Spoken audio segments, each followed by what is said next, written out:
Voilà pour les titres, mesdames, messieurs, bonsoir et bienvenue dans cette édition après une soirée de football sur l'ORTM. Je vous le disais à l'instant, au deuxième jour de sa visite d'amitié et de travail en Mauritanie, le président de la République effectue aujourd'hui une visite à l'intérieur du pays, précisément à Nouadhibou. Mais auparavant, IBK a visité dans la capitale mauritanienne de nombreuses infrastructures, notamment le musée national, le centre de lutte contre le cancer et le port autonome de Nouakchott. Le point avec nos envoyés spéciaux, Ibrahim Traoré, Dembawan et Brahima Koulibaly. Le Mali et la Mauritanie partagent une belle et très riche histoire. Une histoire révisitée dans ce musée par le président de la République et la forte délégation qui l'accompagne. Ici, 3 grandes salles proposent aux visiteurs un véritable voyage dans le temps, et cela du paléolithique au néolithique en passant par le Moyen-Âge jusqu'au temps moderne. Pas seulement le Mali, mais l'Afrique, le monde, l'histoire humaine, c'est ce qui est là. Et ça montre tout à fait la vérité des thèses de notre aîné Cheikh Anta Diop, l'antériorité culturelle du monde nègre. Et nous ne voulons pas faire d'un nationalisme outrancier, mais ces témoignages archéologiques sont parlants, éclatants. Et également, à travers ce que nous avons vu aujourd'hui, éclate le génie des peuples qui ont vécu sur cette terre, dont nous sommes les héritiers. Puissions-nous ne jamais l'oublier. Et il est bon que les jeunes visitent souvent ce musée pour n'avoir aucun complexe dans le monde des hommes. Car quand on sait d'où l'on vient, on est un homme structuré, équilibré. Et c'est ce que cette visite de musée offre.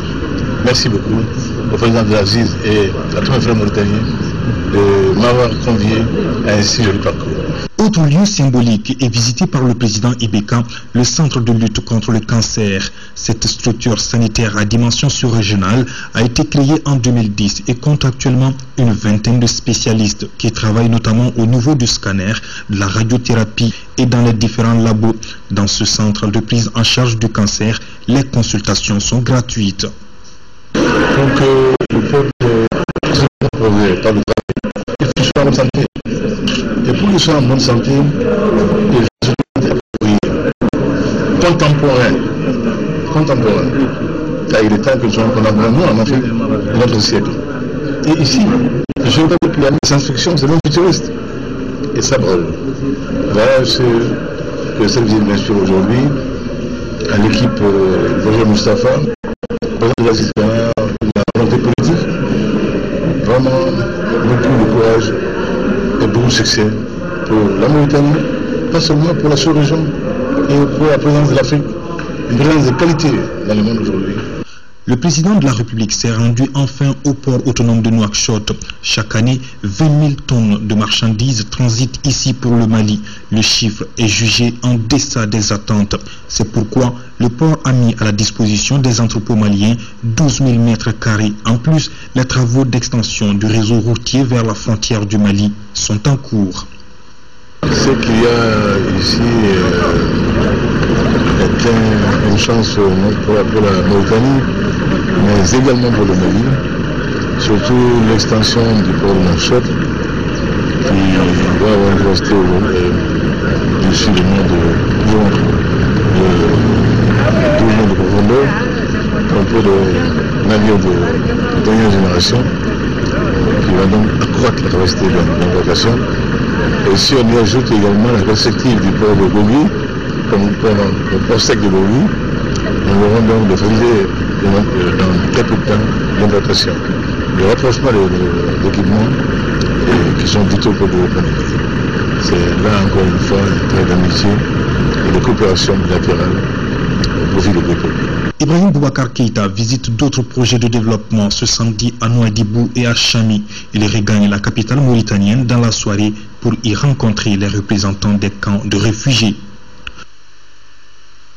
Voilà, au cours de cette visite, le président de la République, face à nos compatriotes vivant à Nouakchott, est revenu sur la situation sécuritaire du pays. Le chef de l'État a lancé un appel aux groupes armés à rejoindre la table de négociation avant qu'il ne soit trop tard. Nous l'écoutons au micro de nos envoyés spéciaux. Juste un an,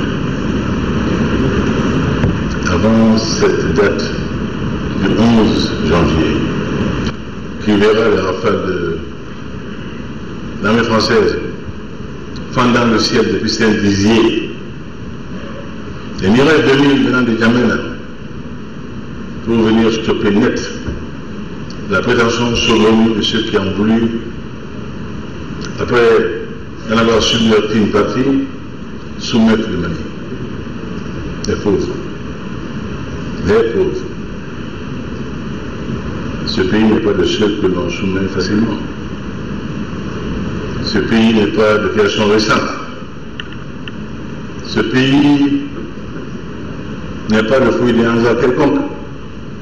Ce pays a été bâti au long des siècles par le labeur d'hommes et de femmes, de foi, d'abnégation, de dignité avérée.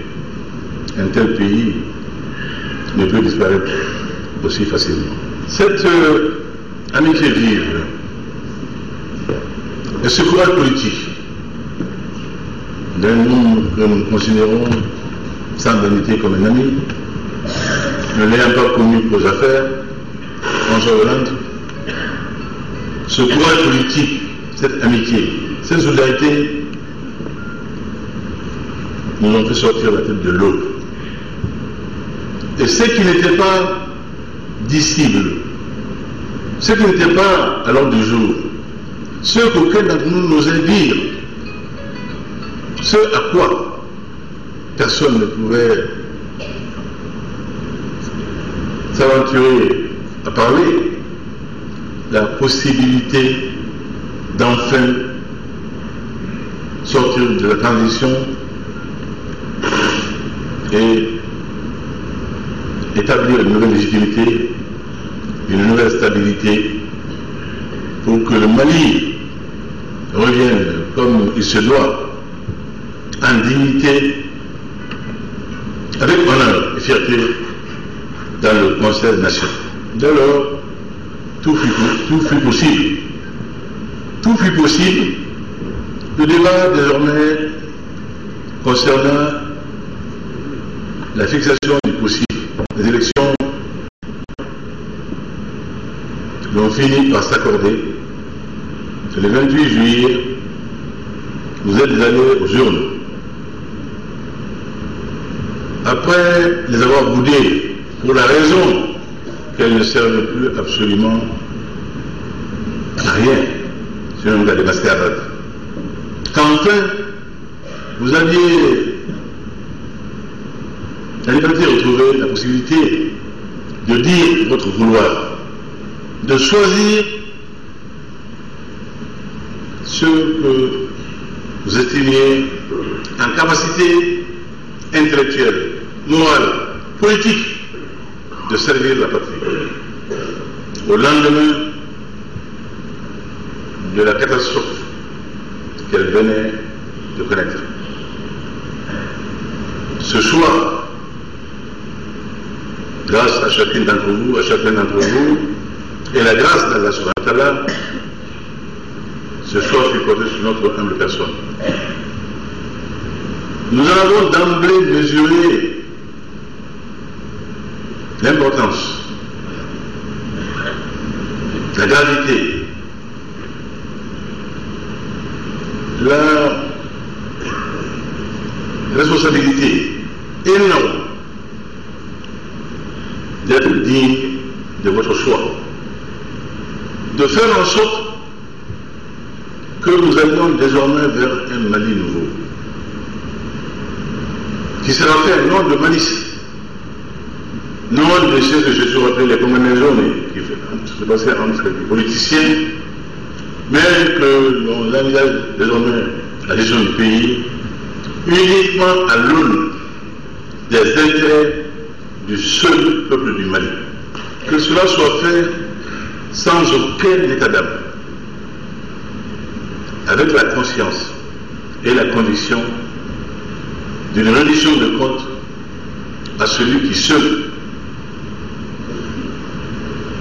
in fine, va en décider, Allah subhanahu wa ta'ala. Nous reviendrons largement demain sur d'autres aspects de cette rencontre du président de la République avec les Maliens de Mauritanie, surtout son appel aux groupes armés. Ici à Bamako, une trentaine de directeurs de publication viennent de tenir le forum périodique du groupement patronal de la presse. L'invité de ce forum était le ministre de la Défense et des anciens combattants, Soumeilou Boubei Maïga. Les différents programmes du département de la Défense ont été largement évoqués au cours du forum. Les détails, c'est avec Garibou Pérou. 3 grands sujets ont été abordés avec le ministre de la Défense et des anciens combattants.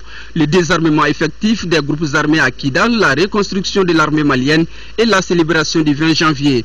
Concernant le premier sujet, Soumeilou Boubei Maïga rappelle aux journalistes nationaux et internationaux les accords de Ouaga.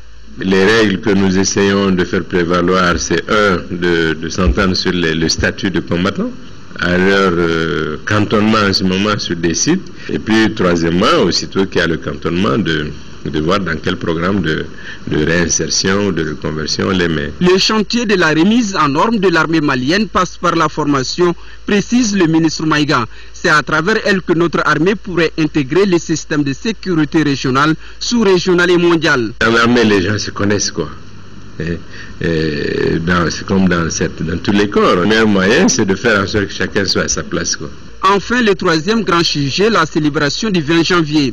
Le ministre de la Défense rassure qu'elle se fera dans le cadre de la solidarité internationale. Un moment utile pour le peuple malien d'apprécier l'armée malienne qui a joué un rôle déterminant dans la lutte contre l'avancée des terroristes. Nous allons commémorer le 20 janvier prochain et nous allons à cette occasion-là organiser un défilé à pied parce que l'essentiel de nos engins se trouve sur le théâtre d'opération. À la veille du 20 janvier 2014, le gouvernement procédera à la pose de la première pierre de 800 logements sociaux au profit des militaires à Sébenikoro.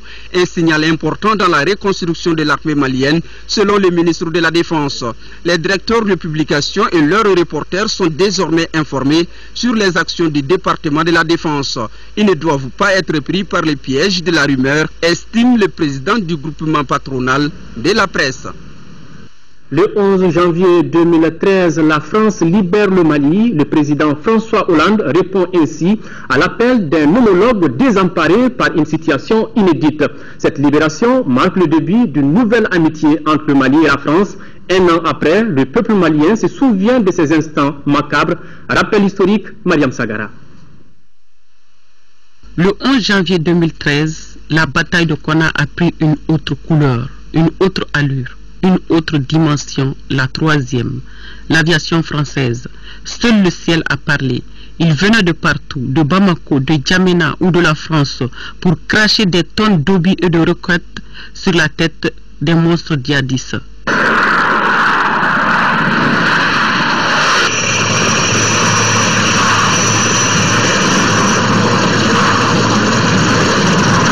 Ce traitement n'était en aucun cas à la portée de l'armée de l'air malienne qui avait à sa position quelques aéronefs d'une autre génération. Serval, qui avait commencé les frappes avec les 2 gazelles, s'est vite rendu compte de la puissance de feu de l'ennemi avec la perte du célèbre pilote Damien Boiteux et son appareil. C'était réellement le ouf de soulagement, on peut le dire ainsi.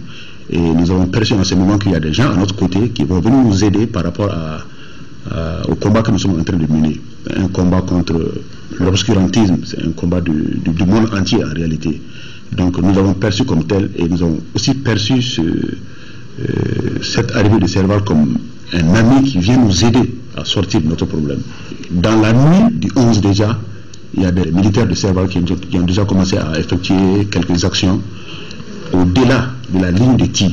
Et comme je l'ai dit hier, il y avait déjà des groupes djihadistes qui avaient quitté Konna et puis qui avançaient progressivement sur Sévaré. Serval est arrivé à partir du 11, la nuit, mais des actions ont commencé déjà et progressivement nous nous sommes rendus compte que ça allait être réellement difficile pour ces groupes djihadistes de progresser encore sur Sévaré. Nous en avions la persuasion que ça n'était fini pour eux. Ces hommes, les terroristes djihadistes, endoctrinés, bourrés de stupéfiants, ne reculaient devant rien. En quelques heures, l'intervention française a nettoyé la ville de Konna de ces milliers de djihadistes. Les forces françaises et les forces maliennes travaillent main dans la main. On a fait de grosses avancées. Et il y a encore du travail effectivement à terminer, parce que ce n'est pas en un jour, comme vient de le dire le colonel-major Dako, que ça va se résoudre. Donc nous sommes là, aux côtés de l'armée malienne, et nous l'aiderons jusqu'à ce qu'on en finisse avec cette menace. Et je voudrais en profiter pour témoigner du courage des Maliens, que je vois travailler tous les jours. J'ai eu l'occasion de faire 3 fois le coup de feu, comme on dit, avec l'armée malienne, et ce sont de bons soldats. L'appel du président par intérim Djongouda Traoré, chef suprême des armées, a permis d'offrir encore le terrain à nos vaillants soldats de retrouver le chemin du nord du pays. Je vous demande d'arrêter définitivement ces affrontements répétés au sein de l'armée malienne, qui doit tout faire pour se ressaisir et se hisser à hauteur de mission. J'ose espérer que chacun a pris conscience de la gravité de ce qui s'est passé pour ne pas compromettre davantage l'union sacrée, indispensable pour relever les défis qui sont les nôtres en ces moments difficiles. Ce nettoyage de 48 heures a demandé plus d'une centaine de sorties de l'aviation française.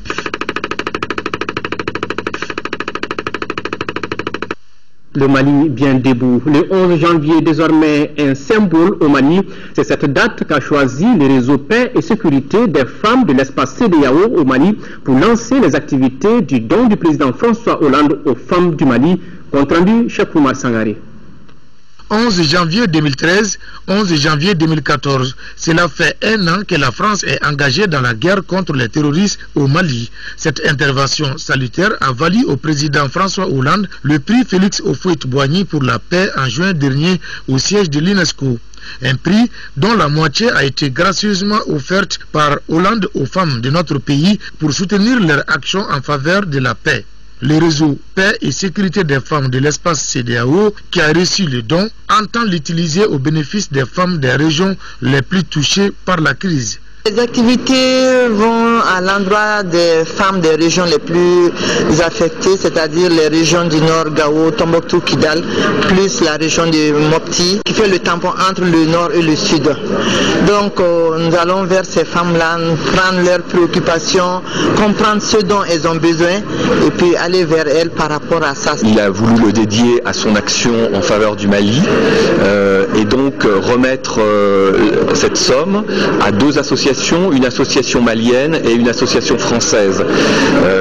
L'association française s'occupe des familles des soldats, notamment les soldats blessés ou tués, et l'association malienne et cette association, le réseau Paix et Sécurité des femmes dans l'espace de la CEDEAO, qui mène une excellente action dans son domaine d'activité et qui s'occupe des femmes et des enfants pour la paix. Cet appui à l'endroit des femmes vient rallonger la liste des aides de la France dans notre pays pour accompagner l'opération Serval.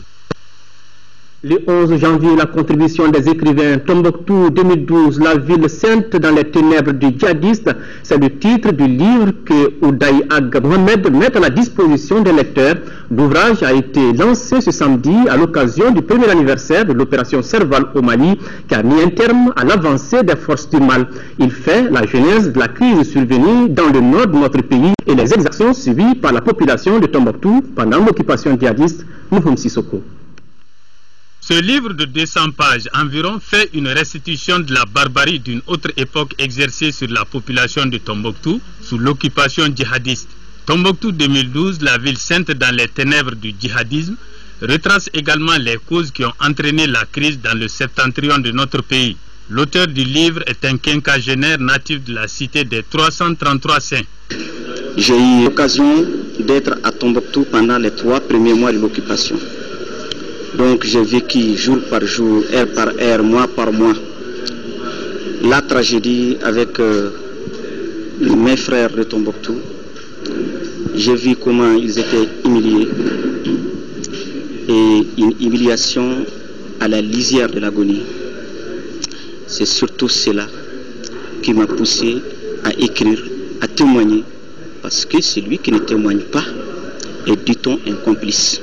Et je ne veux pas être un complice d'une tragédie. D'ores et déjà, un millier d'exemplaires de ce livre se trouvent dans certaines librairies de la place. La maison d'édition La Ruche à livre apprécie. Cet ouvrage nous a beaucoup impressionné depuis l'étape du manuscrit. Ce livre éclaire sur beaucoup de points. D'abord sur la ville, ensuite sur les différentes étapes de son occupation, sur les aspects d'agression et de destruction qui ont été opérés par les djihadistes et sur la façon dont la ville a été libérée et qui se relève aujourd'hui de ses cendres dans des conditions extrêmement dramatiques. De nombreux témoignages et contributions ont magnifié la culture tamashek, faite de tolérance et d'acceptation de l'autre. Le ministre des Affaires religieuses et du culte, dans le cadre du lancement des activités du Mawlid 2014, a l'honneur d'informer la communauté musulmane de la tenue d'une séance de lecture du Coran et de prière à la grande mosquée de Bamako le lundi 13 janvier 2014 à partir de 15 h. La présence massive de tous est vivement attendue. Les travaux de la journée parlementaire de l'URD se sont déroulés aujourd'hui à Bamako. Au centre des débats, plusieurs questions ont été évoquées, notamment les missions, les rôles et responsabilités des députés. Reportage Youssouf Diakité. Les nouveaux députés de l'URD à l'école du Parlement, c'est une journée consacrée à expliquer aux nouveaux élus les missions, les rôles et les responsabilités qui les attendent à l'hémicycle. C'est l'occasion de nous retrouver, de prendre la mesure de nos futures responsabilités. Les nouveaux élus doivent savoir toutes les responsabilités et toutes les charges qui pèsent sur leurs épaules. L'URD entend jouer son rôle de façon normale, de façon responsable, parce que nous sommes une force importante dans ce pays. Nous l'avons montré au cours de l'élection présidentielle, les résultats des élections législatives l'attestent. Nous allons nous organiser en conséquence et l'URD fera en sorte que le Mali reste sur le droit chemin. L'URD fera en sorte d'être une sentinelle vigilante de la politique du gouvernement pour que les mesures qui seront prises, les mesures édictées, surtout les lois qui vont être votées, aillent dans le sens du respect des institutions d'un côté, mais aussi aillent dans le sens du développement économique et social du Mali. Nous nous battrons pour ça. Plusieurs communications ont marqué la journée, celles surtout relatives à l'organisation et au fonctionnement de l'Assemblée nationale, à l'esquisse de la configuration du nouveau Parlement et les rapports entre la direction nationale du parti et le groupe parlementaire. Chaque député doit sortir les responsabilités de sa localité pour pouvoir s'intéresser à l'ensemble de la nation. Les députés doivent contrôler l'action de l'exécutif, en particulier du gouvernement. Le député doit être aussi à la base de propositions de loi pour tout ce qui peut faire avancer le pays. Et surtout, les députés doivent être responsables et dénoncer ce qui ne va pas.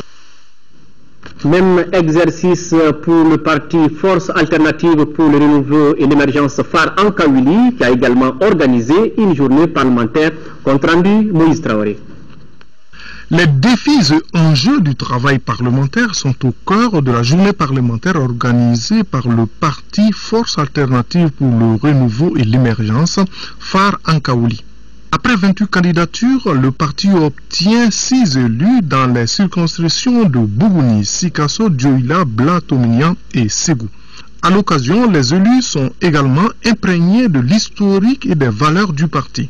La mission principale, c'est de contribuer au niveau de l'hémicycle, appuyer la mouvance présidentielle dans la réalisation du programme. L'ancien Premier ministre Modibo Sidibé, candidat du parti, s'est classé 4e à la dernière présidentielle.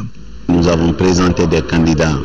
Nous allons également présenter des candidats, si tout va bien dans toutes les communes, et se battre effectivement pour avoir des conseillers communaux. Le parti phare a été créé le 3 mars 2013, il y a moins d'1 an. Notre position elle est très claire et c'est la position que tous les Maliens souhaitent, y compris le président de la République, c'est que le Mali reste indivisible. Donc Kidal fait partie du Mali et nous souhaitons également effectivement, parce que nous savons qu'il ne peut jamais y avoir de développement sans sécurité. Et notre parti vraiment s'engage à ce que vraiment il y ait de la sécurité sur l'ensemble du territoire du Mali. Face aux nouveaux élus, le professeur Farouk Kamara, secrétaire général du parti, a été sans embâche. N'oubliez jamais d'où vous venez. Travaillez en âme et conscience. Ne vendez jamais vos voix. Chaque fois que vous doutez, abstenez-vous. Le cercle de réflexion et d'information pour la consolidation de la démocratie CRI 2002 aux côtés des élus et citoyens pour une meilleure connaissance des rôles de chaque acteur dans la marche de la démocratie. Cette organisation vient d'animer une rencontre à Sikasso sur le concept de la représentation utile après les élections présidentielles et législatives. Compte rendu, Sékou Konaté. La présente rencontre qui regroupe les leaders communautaires, les responsables des associations de femmes et de jeunes, se veut un espace d'information et de formation des citoyens et des élus à leurs nouvelles fonctions et le nouveau rôle des députés élus de la nation sur le chemin du dialogue politique, de la paix, de la cohésion sociale, de la réconciliation et de la construction durable. Pour que ce vote soit utile, il faudrait que cela soit concrétisé par une représentation utile. Il serait avoir des représentations utiles sans une information, sans une sensibilisation, sans une éducation des citoyens et des électeurs à la fois, chacun dans son rôle. Les citoyens dans leur rôle de participation et les élus dans leur rôle de représentation. Cette initiative qui boucle la phase 1 de la dynamique des élections permettra de dérouler le rôle du député et le droit du citoyen à la restitution. Une démarche que les partenaires et autorités de Sikasso saluent. Je tiens à saluer cette initiative de CRI 2002 parce que vraiment c'est une unique initiative et on souhaiterait aussi qu'il y ait d'autres OS impliqués à savoir comprendre et faire comprendre les populations le rôle de CELI. C'est très important. En gardant toujours un œil vigilant sur les questions de représentation, CRI 2002 entend déclencher une nouvelle dynamique de développement économique local. CRI va maintenant se projeter dans la recherche de la satisfaction des droits économiques, sociaux et culturels des citoyens. Le programme d'appui au processus électoral au Mali PAPEM accompagne cette initiative de CRI 2002.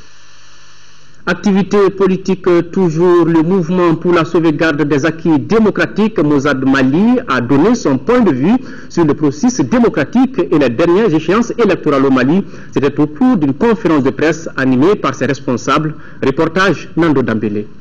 Les défis démocratiques et les élections présidentielles et législatives de 2013, tel est le thème de cette conférence, thème qui traduit toute la volonté et l'engagement du mouvement pour la sauvegarde des acquis démocratiques. Mozad Mali a joué pleinement son rôle de garde-fou pour la démocratie malienne. Nous nous sommes interpellés. À chaque moment que nous voyons qu'il y a une tentative d'asservissement du peuple, le Mossad qui est créé depuis 2007 se lève comme une sentinelle pour barrer la route à toute tentative. Parlant des élections de 2013, le Mossad salue leur bonne tenue tout en relevant les irrégularités constatées ça et là. On vient de sortir des élections, il y a eu des constats, mais nous devons nous positionner par rapport à ça. Et aujourd'hui par rapport au nouveau élan qui est là dans ce pays-là. Pour le conférencier Dramane Diarra, juriste, les défis de la démocratie malienne restent et demeurent la compréhension du concept de démocratie, l'instauration d'une véritable culture démocratique, la séparation des pouvoirs et la transparence, entre autres. Hors de nos frontières maintenant, Ariel Sharon est décédé aujourd'hui après 8 ans de coma. L'ancien Premier ministre israélien a été de tous les combats israélo-arabes et c'est là depuis 1948. Suivons son portrait. Ariel Sharon rejoindra à 10 ans l'armée clandestine des Juifs de Palestine.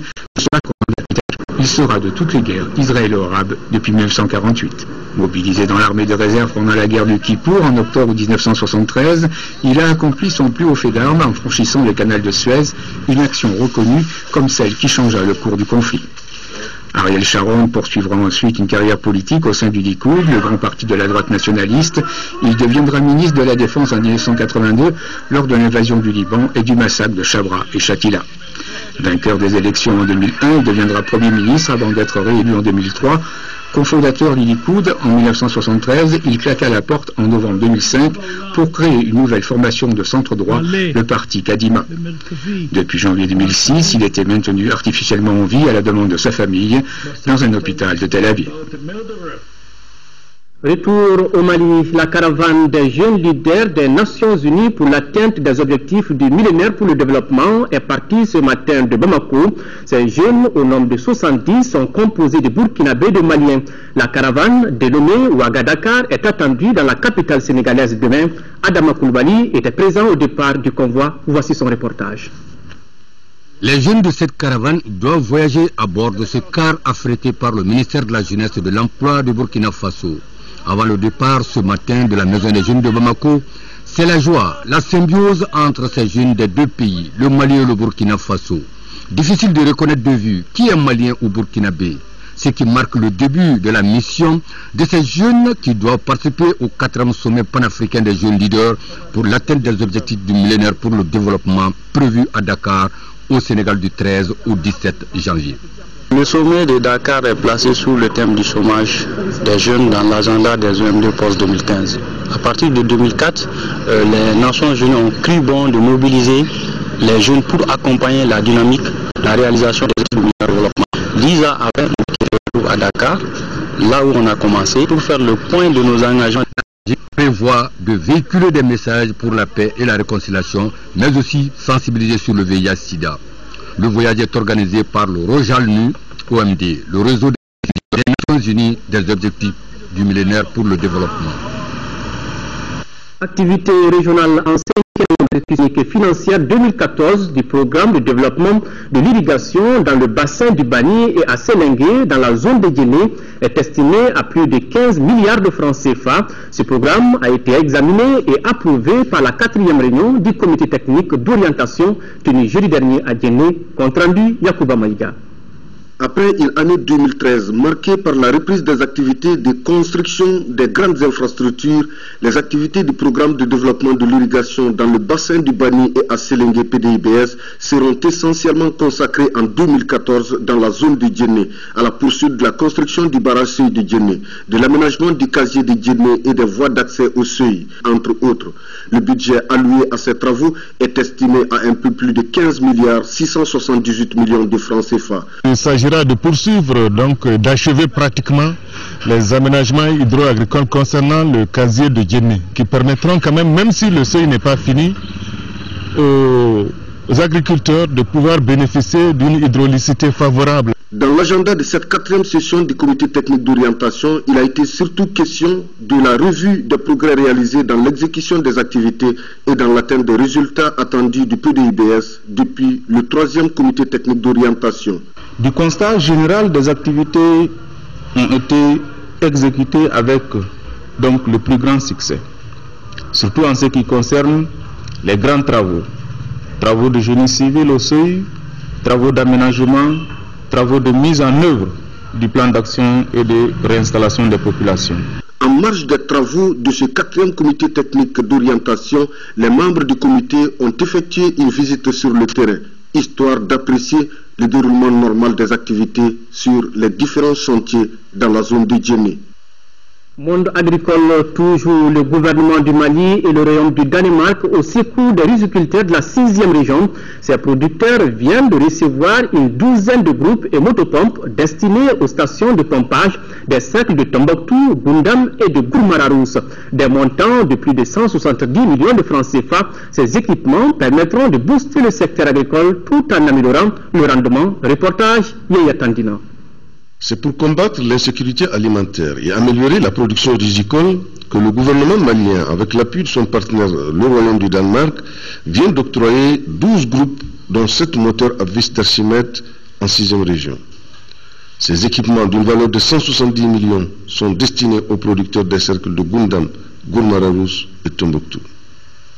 On avait des soucis pour l'exploitation de ces plaines-là, mais avec ces nouveaux moteurs, nous ne faisions que nous enchanter et remercier le gouvernement et nous savons que prochainement nous allons faire de bonnes récoltes.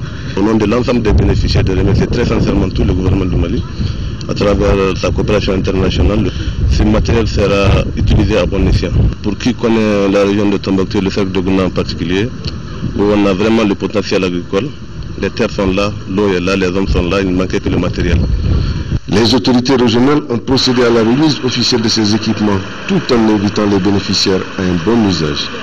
Le conseil qu'on peut donner aux producteurs, c'est d'abord d'en faire un très bon usage et veiller sur l'entretien et d'être à l'écoute permanente de toutes les structures d'appui conseil et d'accompagnement qui vont leur prodiguer des conseils pratiques. Ces groupes d'une capacité de 161 kW pour irriguer environ 2000 hectares dans la région de Tombouctou.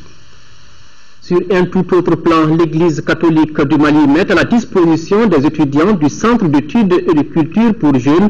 L'opération a coûté près de 50 millions de francs CFA. Le Centre d'études Monseigneur Luc Auguste Sangaré vise à appuyer les deux départements en charge de l'éducation, mais aussi à soutenir et accompagner les élèves dans leur formation. La coupure du ruban symbolique a eu lieu ce matin à Amdalaï, compte rendu Fademba Keïta. Le Centre d'études et de culture pour jeunes, Monseigneur Luc Auguste Sangaré, compte 3 blocs bien distincts. Un hall, une bibliothèque de 44 places, une salle de conférence de plus de 100 places, une salle informatique, une cantine, des bureaux, des salles d'études et des espaces aménagés pour les étudiants inscrits. Nous enseignons les cours d'anglais jusqu'à 5 niveaux. Et nous enseignons aussi des cours de soutien pour les candidats au baccalauréat. Ça, c'est dans toutes les séries. Les matières principales de toutes les séries. Il est le fruit d'un partenariat fécond entre la Fondation Koumo de Monaco et l'archevêché de Bamako. Le centre est bien fréquenté, les élèves y viennent beaucoup, les étudiants. Et aujourd'hui, on vient d'agrandir, d'avoir de nouvelles salles. Donc ça permet d'accueillir plus d'élèves et d'étudiants pour leur formation, leur éducation. Et les subventions qui ont été accordées à cette initiative s'élèvent à 50 000 € à peu près. Le premier objectif, c'est d'améliorer donc les résultats à certains examens. Pour les autorités scolaires, ce centre, à l'instar de toutes les écoles catholiques du pays, participe à la formation académique des jeunes du Mali. Le slogan « Une nation qui lit est une nation qui gagne » est source de la qualité des ressources humaines, donc de la croissance, du travail bien fait et du développement. La cérémonie d'inauguration suivie de bénédiction du centre vise à implorer le Seigneur Jésus afin qu'il donne le courage et la force nécessaire aux 4000 étudiants chrétiens et musulmans déjà inscrits et aux autorités du centre de travailler dans la paix et la convivialité. Le championnat d'Afrique des Nations CHAN 2014 a donné son coup d'envoi aujourd'hui en Afrique du Sud. Justement, le pays hôte a disposé du Mozambique 3-1. Et alors, le Mali s'est imposé 2-1 face au Nigeria. Donc, le résumé de ces deux matchs avec Siragatou Sissé. Ces nations présentes ici en Afrique du Sud.